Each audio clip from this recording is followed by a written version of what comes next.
Hi అండి అందరికీ. ఈరోజు కొబ్బరి పచ్చడి చేసాం. చాలా బాగా వచ్చిందండి టేస్ట్ అయితే. దానికోసం స్టవ్ ఆన్ చేసి కడాయి పెట్టి ఆయిల్ పోసుకోవాలి. కడాయి పెట్టుకున్న పచ్చిమిర్చి కూడా వేసి ఫ్రై చేసుకున్నామండి. ఇది కొంచెం ఫ్రై అయిన తర్వాత ఒక టేబుల్ స్పూన్ జీలకర్ర కూడా వేసుకోవాలి. దాంట్లోనే ఫ్రై అయిపోయినాక తీసి పక్కకు పెట్టేసుకోవాలి. అదే ప్యాన్లో కొబ్బరి కూడా వేసుకుందామండి. కొబ్బరి కూడా 2 నిమిషాలు అయితే ఫ్రై చేసి పెట్టుకోవాలి. కొబ్బరి కూడా ఫ్రై అయిపోయిందండి. ఇంక తీసేసుకోవాలి కొబ్బరి. ఈరోజు అయితే పచ్చడి మిక్సీకి అయితే వేయట్లేదండి, రోట్లో వేసి దంచుకోవాలనుకుంటున్నాము.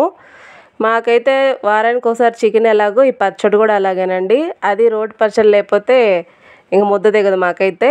వారానికి ఒకసారి అయితే చేసుకుంటాము పచ్చళ్ళు. ఈరోజు అయితే కొబ్బరి పచ్చడి చేస్తున్నానండి. చాలా బాగుంటుంది, పిల్లలు కూడా తింటారనమాట. చాలా టేస్టీగా ఉంటుంది. ఫస్ట్ అయితే పచ్చిమిర్చి ఫ్రై దంచేస్తాను కదండి, ఉప్పు చింతపండు వేసి దంచుకోవాలి. ఇది కొంచెం మెదిగిన తర్వాత కొబ్బరి వేసేసుకోవాలండి. కొబ్బరి కొంచెం ఎంత దంచినా అట్లనే ఉంటుంది కదా, ఎక్కువ టైం పడుతుంది, దంచుకుంటూనే ఉండాలి. పచ్చడి అయితే రెడీ అయిపోయిందండి. నేను తీసేసుకుంటున్నాను. పోపుకి అయితే రెడీ చేస్తున్నానండి. ఆయిల్ పోసి ఎండుమిర్చి పోపు దినుసులు అయితే వేసేసుకుంటున్నాను. దీంట్లోనే కరివేపాకు కొద్దిగా పసుపు కూడా వేసుకోవాలండి, కలర్ బాగుంటుంది కదా.